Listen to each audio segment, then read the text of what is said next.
Section 1. You will hear a conversation between a student and a doctor at a student health centre. First, you have some time to look at questions 1 to 6.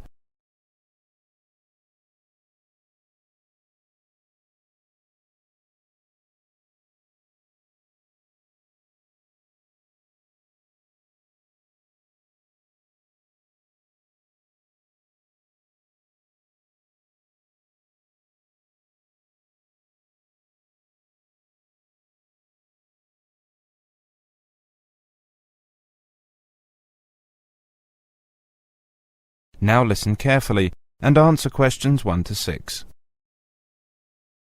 Good morning. Morning. Come in, sit down. Now, you're a new patient, aren't you? Yes, that's right. OK, so I'd better get some basic details down first. Right, we'll start with your name. Martin Hansen. Do you spell that S-O-N or S-E-N? H-A-N-S-E-N. OK. And you are a first-year student? Yes, I am. Studying? Medicine, actually. Ha! Good choice. I hope you enjoy it. Thanks. And your address? Yes, it's 13 Chatham Street. That's C-H-A-T-H-A-M, isn't it? That's right. And your phone number? 01734 246 55. 01734 26455. No, you got the 6 and the 4 the wrong way round. It's 246 55. Sorry, right. And when were you born? On the 15th of June, 1986. Here in New Zealand? Yes. Now, let's get some of your medical background. Have you ever had any serious illness or accident? A broken leg I got playing football when I was 17. I was in the school team. What position did you play in? I was the goalkeeper. A lot of standing around then. Yes, when we were winning. Right. Anything else? No, apart from that, nothing. And have you had any operations of any kind? No, the only time I've been to hospital was when I broke my leg. Fine. Any allergies? Yes, to dust and cats. Ooh, what form does that take? How do you react? They both make me sneeze a bit, nothing else. So you're not allergic to antibiotics like penicillin as far as you know? I don't think so. Before you hear the rest of the conversation, you have some time to look at questions 7 to 10.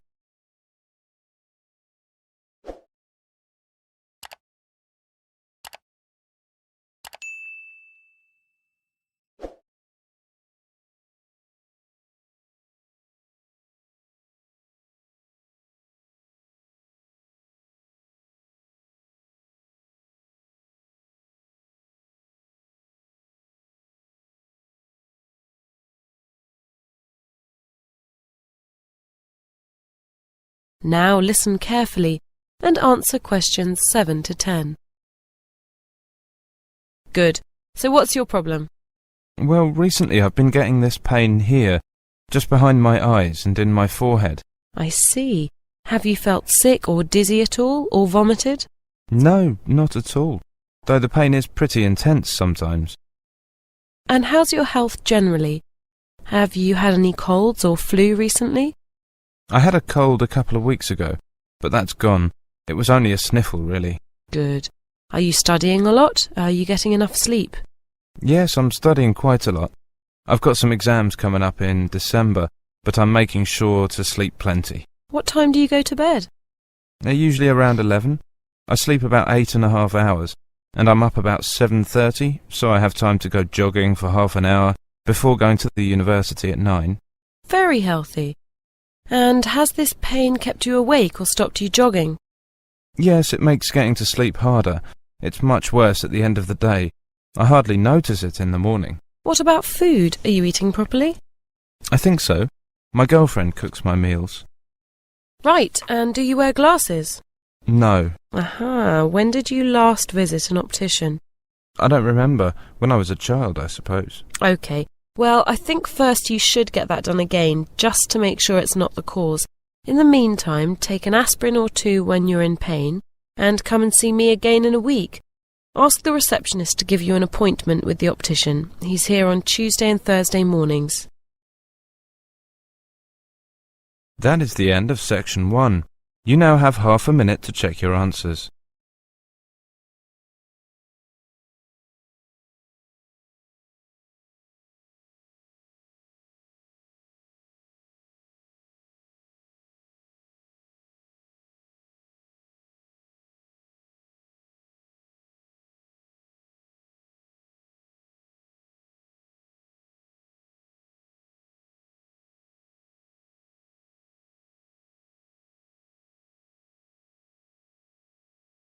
Now turn to Section 2. Section 2. You will hear an announcement about arts events and activities. First, you have some time to look at questions 11 to 20.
Now listen carefully and answer questions 11 to 20.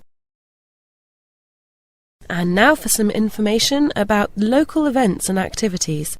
A couple of announcements for art lovers and budding artists alike. First, a new collection of artwork is going on show to the public next month in the form of an artist's exhibition. The exhibition will include many different types of art, over 100 different pieces by 58 artists from the local area. It's being held at the Royal Museum, which, for those of you who are unfamiliar with the area, is located opposite the library in West Street, right on the corner. The actual address is 1 Queen's Park Road. It isn't difficult to find. The exhibition will run for 9 weeks and will begin on the 6th of October and continue until the 10th of December. So there's plenty of time for you to go along and have a look. I'm sure that it will be well worth doing. What will you see there? Well, among the items on display will be some exciting pieces of modern jewellery, furniture, ceramics, metalwork and sculpture. To give you some examples, local artist Kate Main will be there to discuss her collection of pots and bowls that she has made to resemble garden vegetables. They are the sort of things that would brighten up any dining table and range from things like yellow cabbage-shaped bowls to round tomato-shaped teapots. Prize winner Cynthia Corse will also be there to talk about her silver jewellery, all of which she produced using ideas from the rural setting of her country home. Some of her rings are quite extraordinary and have beautiful coloured stones on them. Or, if you prefer sculpture, there's plenty of that too. Take, for example, Susan Cupp's white paper sculpture of 25 pairs of shoes. It sounds easy, but believe me, it looks incredible. All of these items, along with many others, will be on sale throughout the exhibition period. As part of the exhibition, there will be a series of demonstrations called Face to Face, which will take place every Sunday afternoon during the exhibition, and these will provide an opportunity for you to meet the artists. The second set of activities are for those who would prefer to indulge in some artwork themselves. The Artists' Conservatory are holding a series of courses over the autumn period. The courses cover all media and include subjects such as Chinese brush painting, pencil drawing, and silk painting. All the tutors are experienced artists. Course sizes are kept to a maximum of 15, and there will be plenty of individual assistance. All the sessions offer excellent value for money and the opportunity to relax in a delightful rural setting. Fees are very reasonable, and include the use of an excellent studio and access to the art shop, which you will find sells everything from paper to CDs, and they also include the provision of all materials. For more information on dates, costs and availability, you should get in touch with the programme coordinator on 0459 283 9584 or go direct to the website. That is the end of section 2. Now you will have half a minute to check your answers.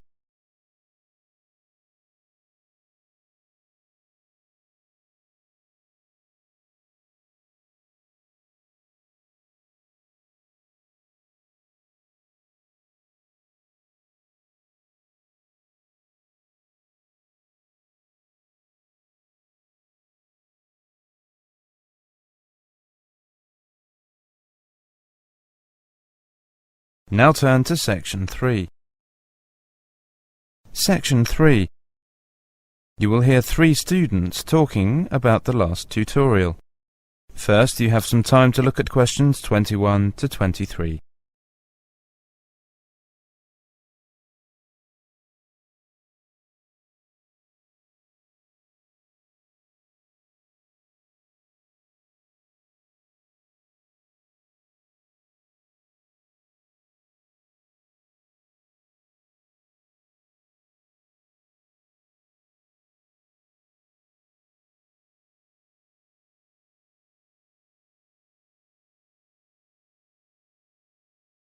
Now listen carefully and answer questions 21 to 23.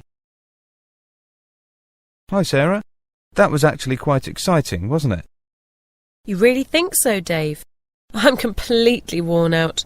If I have to take in another piece of information, my head's going to explode. It was good though. I have to admit it was. And it was challenging. Challenging? The last tutorial. It makes me think I learned absolutely nothing at school. I understood nearly all of it, but a few bits. I'm not sure I got it all. Reading is reading, and that's that. Well, it is and it isn't, you know. We all read in the same way. No, we don't. What are you two arguing about? Oh, it's Terry. Hi. Reading. Reading? Yes, reading. That's not exactly a sexy subject to be arguing about, is it, Dave? I don't know, I find it quite exciting, really. You would. We've just been to this tutorial on study skills as part of the English literature course, and Sarah's found it difficult to follow. No, Dave, that's not true. It's just there were some things that I'm not so sure about, or more importantly, sure whether they're important or not. Well, what was the problem? Well, when I read, I just read, and Dr. Pratt was going on about all these different techniques that we need to develop and hone. Before you hear the rest of the conversation, you have some time to look at questions 24 to 27.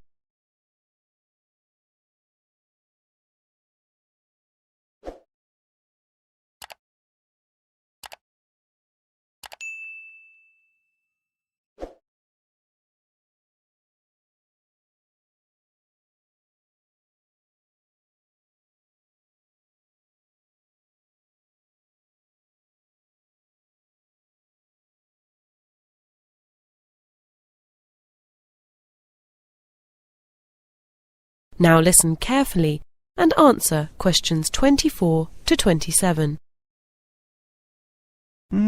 How do you read then, Sarah? I just read as I said, like everyone else. I read each word as it comes. How many pages do you read in an hour? About 25 to 30. And what about you, Dave? 60, maybe 70. 60 to 70? That's not a lot. How many do you read then, Terry? It depends. About 120. What? Oh, come on, Terry. Yeah, I'm not unusual. One of my friends doing medieval European history, Arnold, he reads about 160 an hour. But does he remember it all? Yeah, I think so, Dave. I get through only one book a week. Me too. What about you, Terry? At the moment, 3? And your friend Arnold? 20. 20? Before you hear the rest of the conversation, you have some time to look at questions 28 to 30.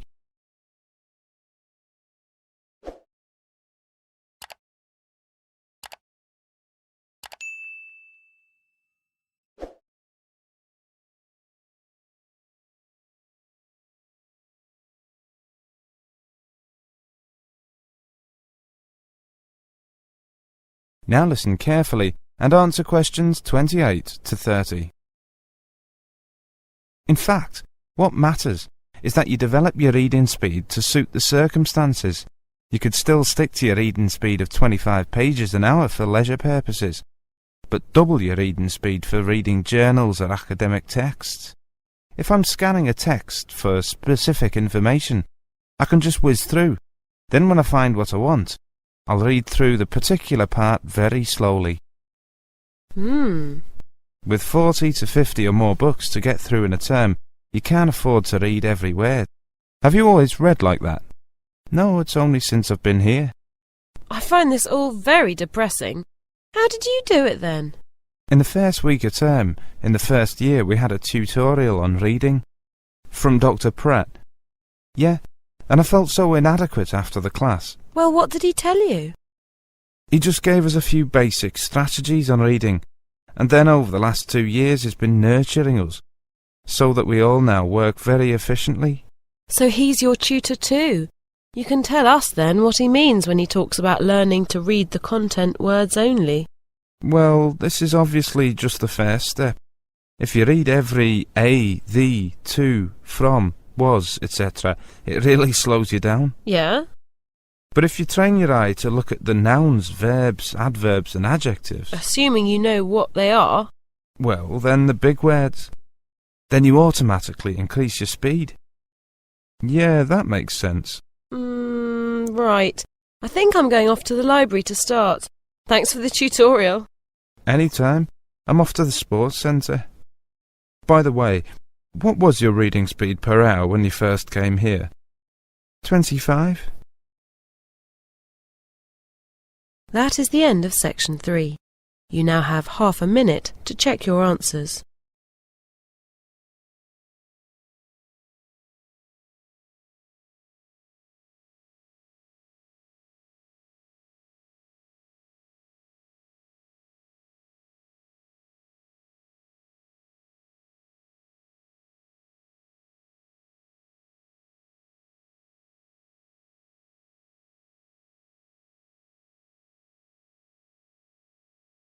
Now turn to section 4.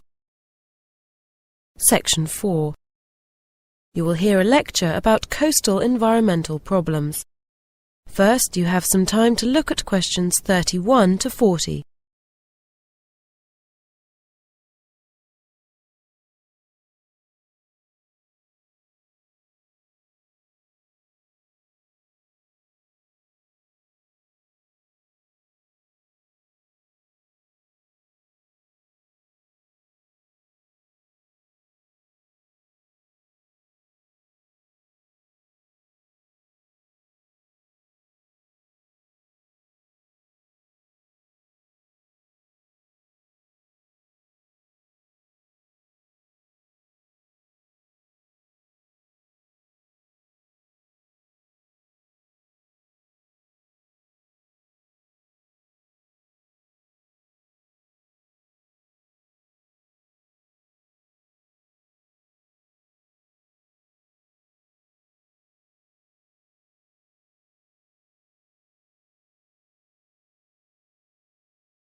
Now listen carefully and answer questions 31 to 40.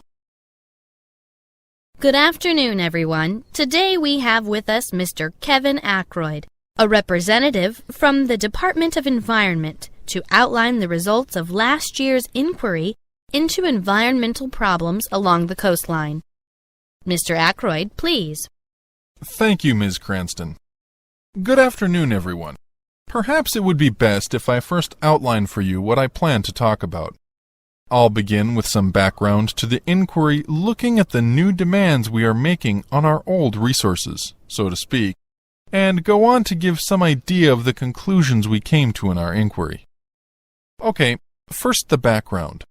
The inquiry was sparked off because various concerned residents in the coastal region realized that the recent population shift, which really got going in the 1970s, was putting extreme pressure on our coastal environment.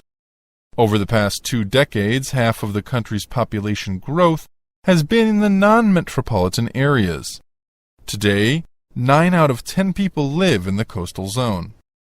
The reasons for this shift are not yet fully understood, but there is a range of factors which probably contribute, including economic development, an aging population, and a growth in industry, particularly tourism and its associated industries. We would have to admit that government policies have also contributed to this trend, a trend which is likely to continue, so that it's estimated by the year 2005 there will be millions of additional people living in the non-metropolitan coastal zone. This population expansion puts considerable pressure on the natural resources of the zone, and there are 2 factors likely to impose particular strains. These are, firstly, that those areas of greatest growth in the past are likely to continue to grow as strongly as before. In other words, urban sprawl or expansion will continue for at least another decade. The second factor contributing to the pressure is industry, particularly the newer industries like tourism. These newer industries will compete for resources with other users, such as the intensive fish and shellfish farming industry. All of this will take place in an environment that is already under severe stress. And in particular, the water resources will be degraded. It is the view of the inquiry that water degradation, whether of seas, rivers, or lakes, is the greatest resource problem in the coastal zone as a whole. Now, the conclusion of the inquiry can be stated quite plainly and simply. First, we must raise the profile of the coastal zone in our thinking, especially in our approach to conservation and economic development. Second, we must exercise much greater vision. We must be prepared to think in the long term rather than the short term, and to pay attention to details. So better management and better planning. And thirdly, we must adopt a national approach. We can no longer afford to leave the decision-making to individual departments, to local government bodies, or even to the central government. We are looking here at the need for coordination on a nationwide level. To achieve workable, effective results involving all levels of government, as well as the various non-government organizations in this country, will be no easy task. But it is imperative we try. Well, I see time is running out, so perhaps if I just summarize the recommendations made by the inquiry for you. The long view prevails over the short. Broad considerations predominate over narrow. The techniques of modern management and the tools of modern economic are brought into operation. People being affected by decisions, including indigenous people, are adequately consulted before decisions are made. With that, I'll stop and give the opportunity to ask questions, but perhaps first I should tell you that the full report of the inquiry. That is the end of Section 4. You now have half a minute to check your answers.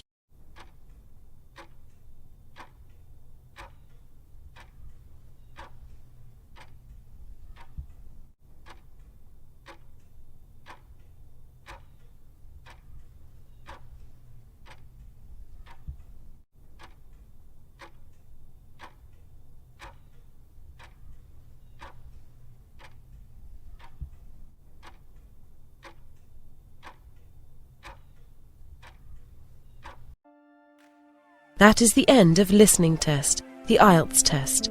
You now have 10 minutes to transfer your answers to the listening answer sheet.